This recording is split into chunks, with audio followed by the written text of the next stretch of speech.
on se retrouve dans une phase calme aujourd'hui et après avoir beaucoup pris les infos, discuté avec le grand mari, mon mari, j'ai décidé de vous faire une phase cam sur les conseils, les astuces, ce que nous, on peut en tout cas vous conseiller pour l'achat d'un bien immobilier, que ce soit une maison, un appartement ou un château, selon ce que vous désirez.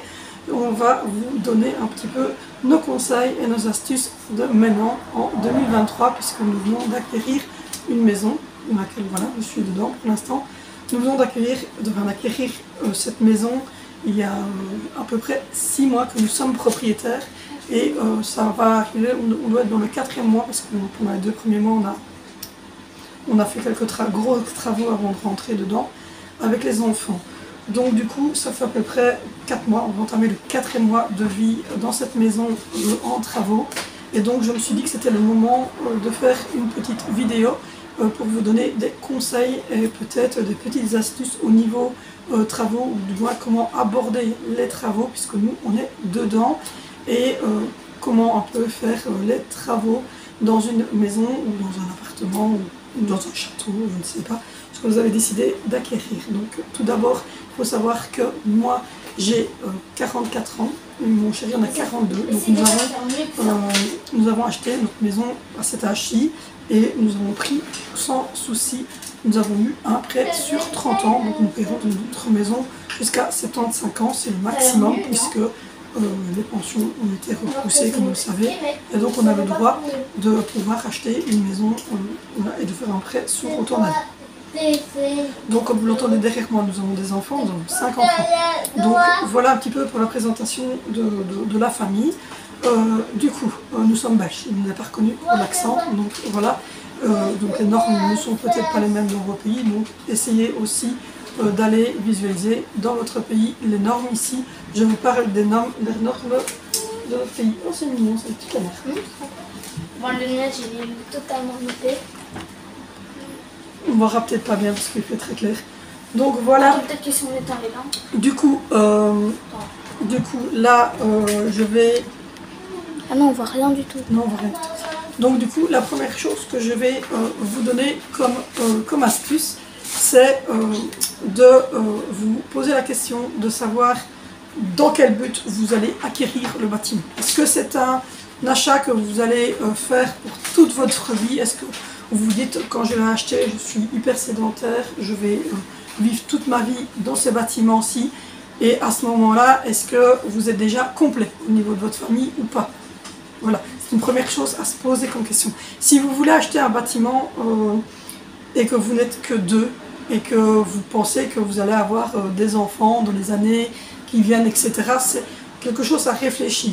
Donc voilà, parce que vous allez acheter une maison en disant, on a une maison de 75 mètres carrés, on a suffisant. Oui, mais enfin, vous, si dans 2 ans, dans 3 ans, vous avez des jumeaux, si vous avez, je sais pas, si vous achetez à ce moment-là que 2-3 ans, vous tombez enceinte et que vous avez 2 ou 3 enfants, est-ce que c'est votre projet de vie? Est-ce que, voilà, ça tout peut changer, tout peut arriver, donc réfléchissez bien avant d'acheter la maison aux conditions. À combien vous allez être dans cette maison?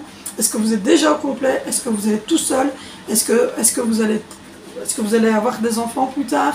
Donc vraiment réfléchissez avant de se dire on achète un appartement, on achète une maison.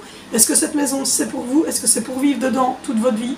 Est-ce que non, vous allez vivre dedans, faire les travaux et la revendre ou la mettre à louer après pour prendre autre chose?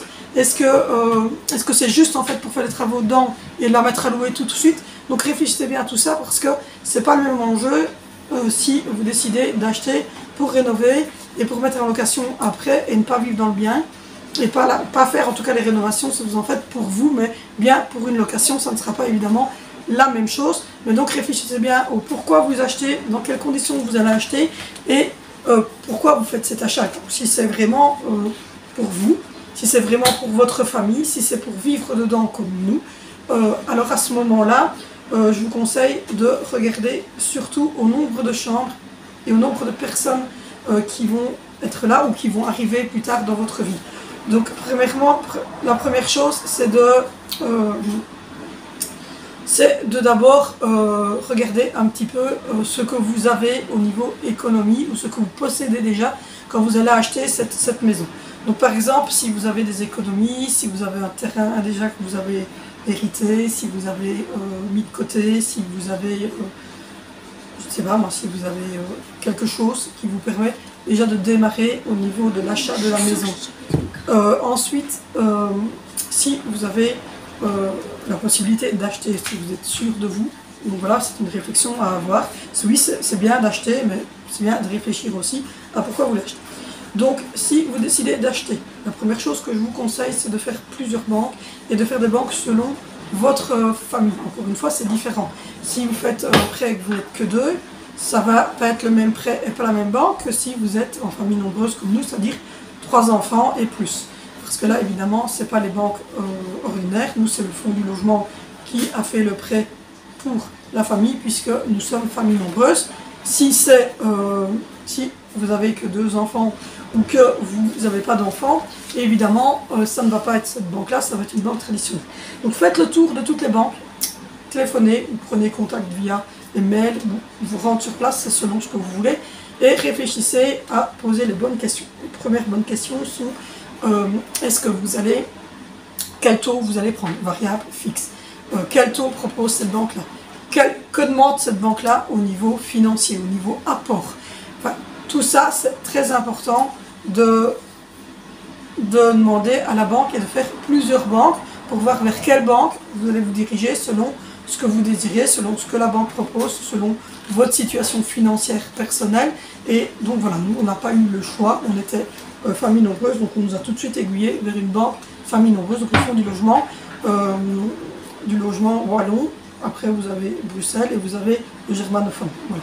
Donc vous avez les 3 différents en Belgique. Je pense que si vous renseignez un petit peu sur les autres pays, il peut y avoir peut-être des aides parce que vous êtes famille nombreuse, etc. Mais en tout cas, réfléchissez bien, réfléchissez au taux, réfléchissez aux frais d'enregistrement, aux frais de notaire. Tout ça, c'est très très important parce que c'est déjà voilà, c'est déjà quelque chose d'assez conséquent. Tout ce qui est frais de notaire, tout ce qui est frais d'enregistrement, tout ce qui est frais de dossier, tout ce qui est l'expert qui va passer pour vérifier si la maison est bonne, etc. Tout ça, c'est des choses que vous allez devoir payer. Donc renseignez-vous bien sur tous ces dossiers-là que vous allez devoir payer pour pouvoir avoir votre maison ou votre appartement ou votre château. Voilà. Ensuite, quand vous avez fait ça, le conseil que je vous donne, c'est de regarder les maisons et les biens, en tout cas, qui vous intéressent dans votre région, mais aussi de voir plus large que votre région. Donc peut-être qu'à 10 km d'où vous vouliez, ce qui n'est pas grand-chose en soi, vous avez la maison que vous voulez, mais vous n'avez pas mis dans votre recherche. Et donc si vous ne la mettez pas évidemment dans votre recherche, il va vous classifier sur une ville. Donc par exemple, vous allez dire, moi je veux uniquement acheter sur Bruxelles. Mais il va vous mettre des biens sur Bruxelles. Si ça tombe à 10 km de la zone de Bruxelles, vous avez en Uccle ou je ne sais quelle région, et ça va vous permettre d'avoir une maison dans cet endroit-là, tout en étant proche de Bruxelles. Donc écartez vos recherches autre part que ne donner que la ville où vous voulez être, parce que si ça tombe dans un village à 5 km ou dans un village à 10 km, vous allez avoir une maison, mais elle ne sera pas dans votre moteur de recherche, donc c'est un peu ridicule. Donc vraiment, voyez large. Donc prenez vraiment le Grand Bruxelles, quoi, hein, donc le Grand Paris, ou je ne sais quelle ville vous êtes, mais voilà, prenez cette grande région-là, parce que si vous ne mettez pas dans les moteurs de recherche immobiliers, vous allez vous retrouver avec une restriction, et c'est un petit peu, je suis désolée, mais voilà, c'est ma petite fille, et je ne peux pas l'arrêter, j'ai pas de bouton. Donc voilà, donc vraiment mettez un bon moteur de recherche, et faites vraiment en général, donc je veux des maisons qui se trouvent dans Bruxelles et ses alentours. Donc voilà, moi c'est ce que j'ai tapé ma ville et ses alentours. Donc voilà, et clairement, eh ben, je ne suis pas du tout allée dans la région où à la base je cherchais.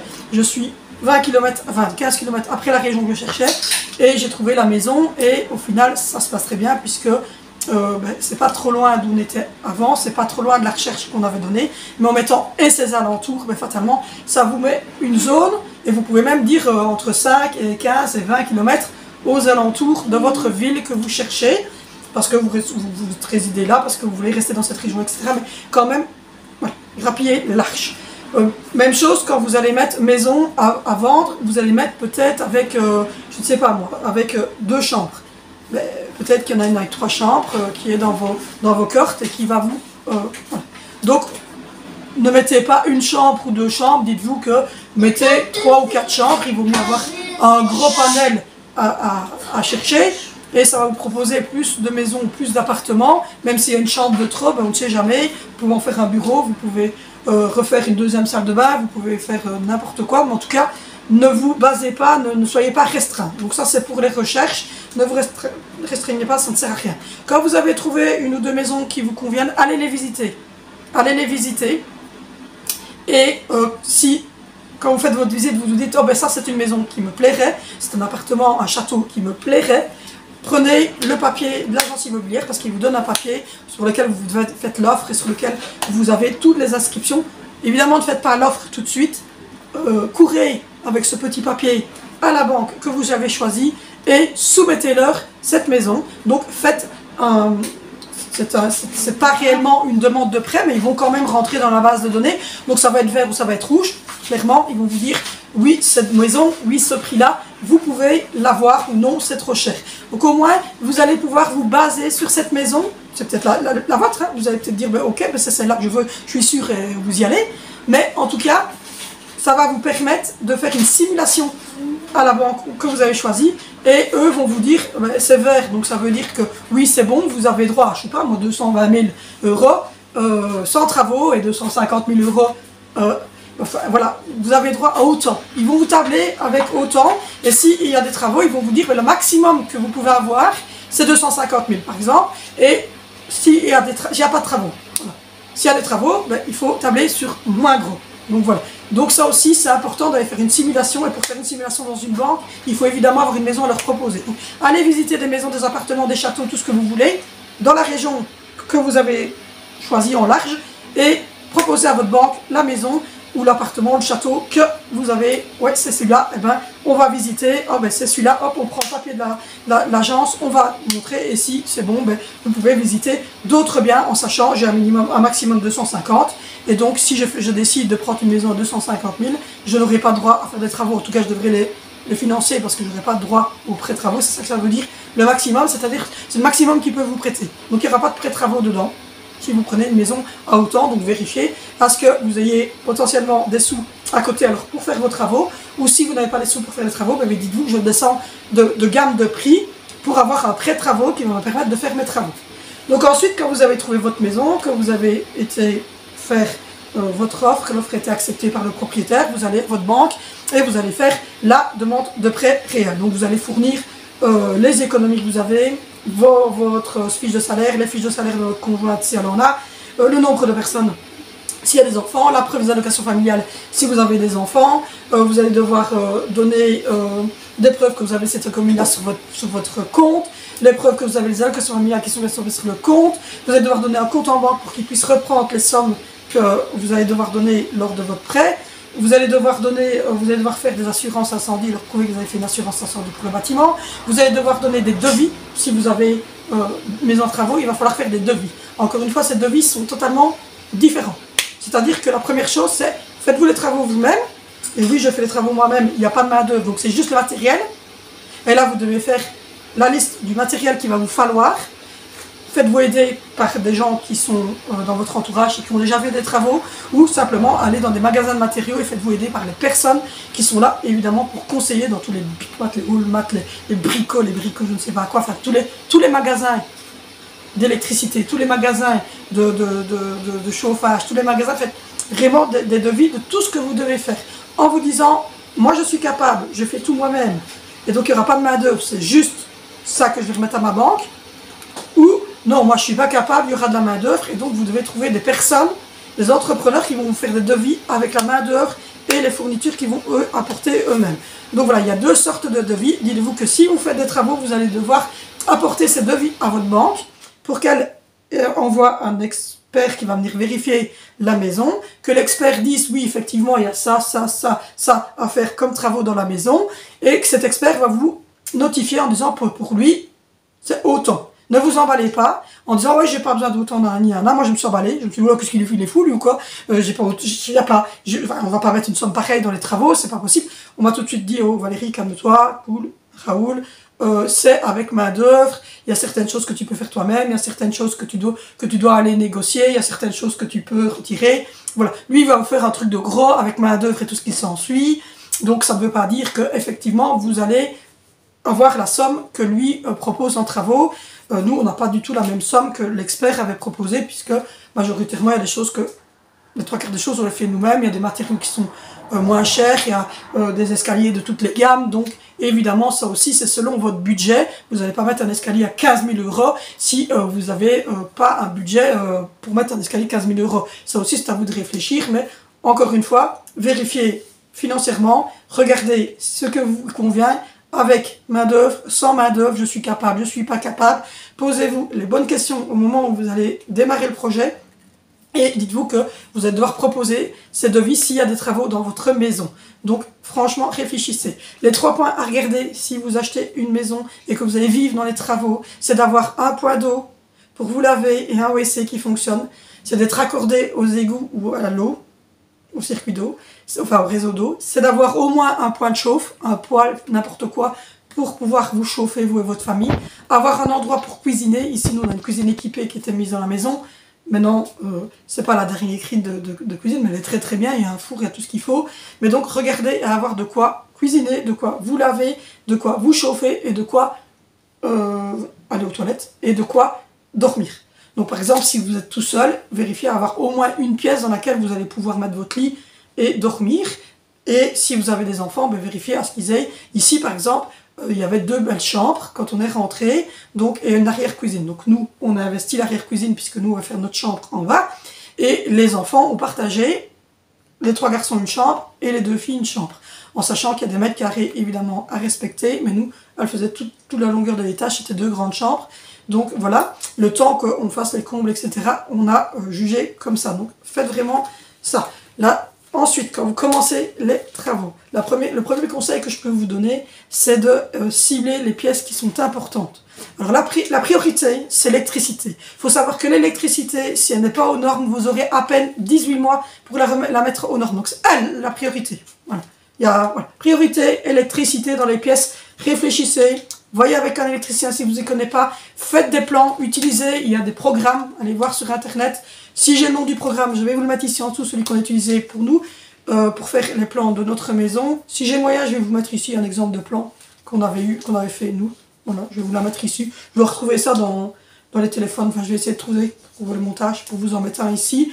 Donc voilà, mais utilisez une application, faites vos plans électriques, si vous n'êtes pas capable de les faire, faites-les faire par un électricien, mais vous aurez 18 mois à date de la signature des actes pour faire l'électricité, et ça, c'est la priorité. Voilà, la priorité. Il n'y a pas d'autre priorité, l'électricité.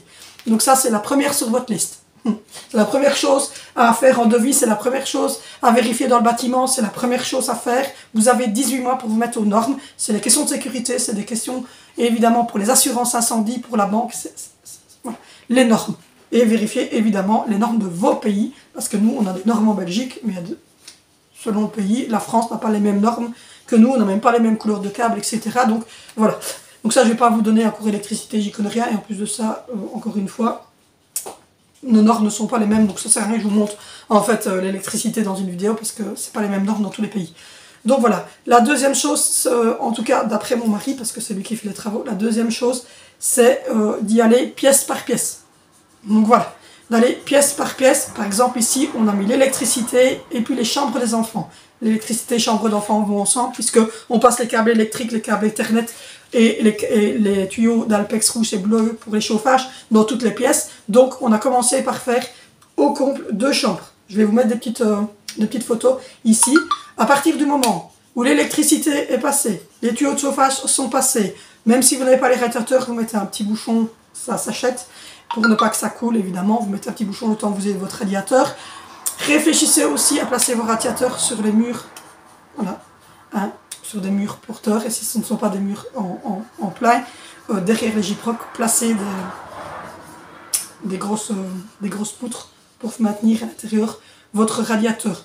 Donc quand les chambres sont mises en gyproc, l'isolation est passée, le pare-vapeur est mis, tout est attaché avec la tapane et les chevrons, que vous avez passé toute votre électricité, essayez de faire passer les gaines électriques dans un seul endroit, pour ne pas qu'il y ait des câbles qui passent dans tous les endroits, réunissez tout au même endroit. Encore une fois, je vais vous mettre des photos ici pour que vous compreniez un petit peu ce que je veux dire. Mais, donc voilà, et quand la pièce est finie, voilà, je vous mets une photo aussi hein, ici de pièces finies, ce qu'on appelle pièces finies quand on fait les travaux, c'est-à-dire en gyproc, les joints faits, l'électricité passée, les cache-mis pour que les prises fonctionnent, etc.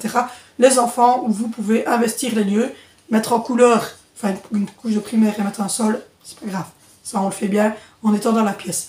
Donc voilà, par exemple, le chauffage central, c'est pareil. Veillez à regarder si vous avez déjà un chauffage central à la maison ou pas. Si vous voulez passer un chauffage central, quel chauffage central est-ce que vous allez prendre? Mazout, gaz, électrique, selon ce que vous avez décidé de prendre. Est-ce que vous allez mettre un poêle à mazout, un poêle à pellet ou pas de poêle du tout, rien qu'un chauffage électrique? Les prix des radiateurs, les grandeurs de pièces, tout ça, vous devez regarder, calculer. Je ferai des vidéos plus précises sur les travaux, mais voilà. C'est toutes des choses que vous devez penser. Faites des plans. Voilà. Faites des plans de vos pièces. Faites des plans selon ce que vous voulez. Allez voir les cuisinistes, allez voir des électriciens, allez dans les magasins vous renseigner. Ils sont là pour ça. Et voilà. Et allez voir les entrepreneurs si vous avez décidé de prendre des entrepreneurs. Posez vos questions, faites des plans. Proposez les plans à ces gens-là, si c'est des gens qui vont faire les travaux. Voilà. Réfléchissez. Voilà. Faites vos plans, mettez les choses en clair dans votre tête, mettez vos priorités, etc. Et faites tout pour que ça fonctionne et que vous ne vous retrouviez pas avec une maison en travaux dans laquelle vous êtes complètement perdu et où vous allez vous décourager super vite et où vous allez, comme moi, pleurer, parce que moi j'ai pleuré certains jours, j'en avais ras-le-bol. Surtout quand on abat des murs de 50, je peux vous dire que j'ai chialé. Donc voilà, donc réfléchissez, faites les gros travaux si vous savez les faire avant de rentrer dedans, qu'il y a des très gros travaux comme par exemple surélevé, comme nous, un plancher. Là aussi je vais vous mettre des photos. Faites tout ça avant de rentrer dans la maison si vous savez le faire. Si vous savez le faire aussi, voilà, faites-le faire. Mais voilà, parce que je vous dis que vous avez pleuré, parce que moi j'ai pleuré, hein, je vous dis, il y avait de la poussière partout, il y avait des crasses partout, c'est un enfer.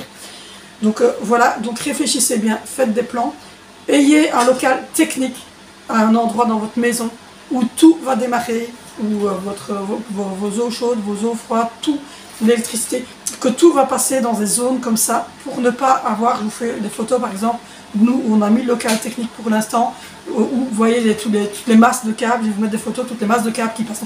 Réfléchissez à tout ça, faites vraiment, et si vous n'êtes pas sûr de vous, ben faites faire par quelqu'un, mais en tout cas, voilà, c'est toutes des choses qu'il y a à réfléchir avant de vous engager pour 30 ans dans une maison, si c'est votre but, c'est de vivre dans cette maison pendant toute votre vie. Hein.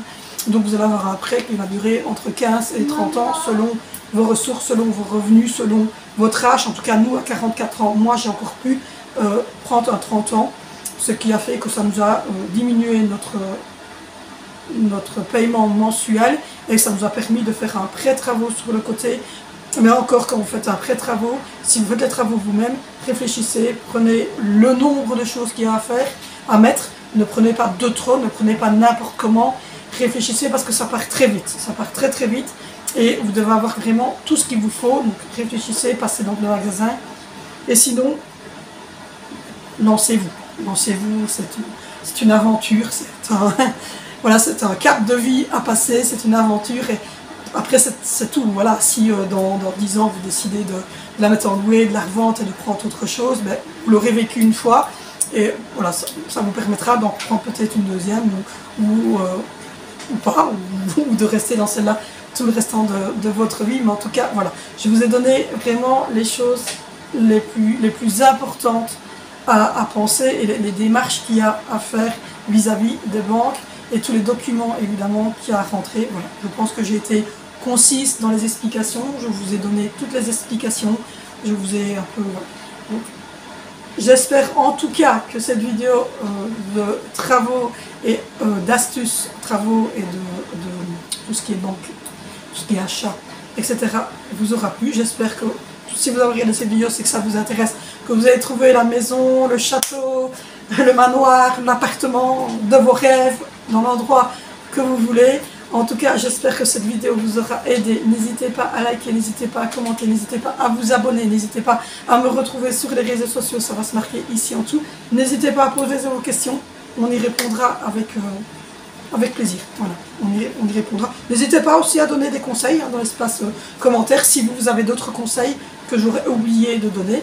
Et nous, on se retrouve lundi sur cette chaîne pour une nouvelle vidéo. Bisous!